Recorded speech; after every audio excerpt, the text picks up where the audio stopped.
नाशिकमध्ये गोदातीरी होऊ घातलेल्या कुंभमेळ्याच्या संदर्भात याआधी वृक्षतोडीच्या मुद्द्यावरून वाद निर्माण झाला होता।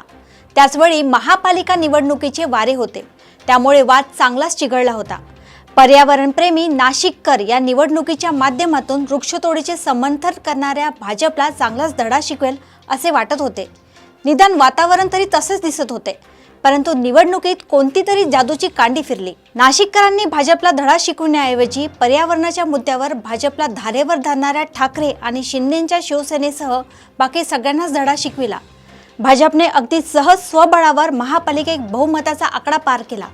भाजपच्या या मोठ्या विजयानंतर नाशिकमधून पर्यावरणवादी गायब झाल्याचे दिसते। आता हा कुंभमेळा दुसऱ्याच कारणाने वादात सापडला आहे।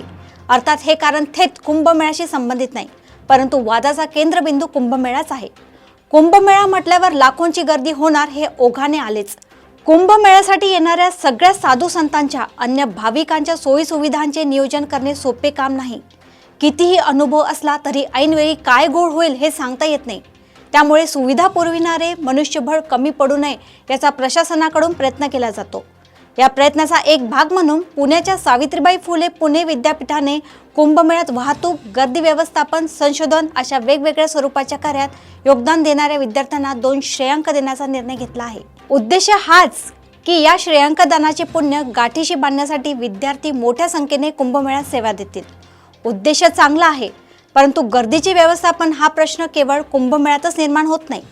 पंढरीची वारी असो अथवा चैत्यभूमीवर बाबासाहेबांच्या श्रद्धेपोटी उसळणारा भीमसागर असो, गर्दी आणि व्यवस्थापन हा प्रश्न असतोच।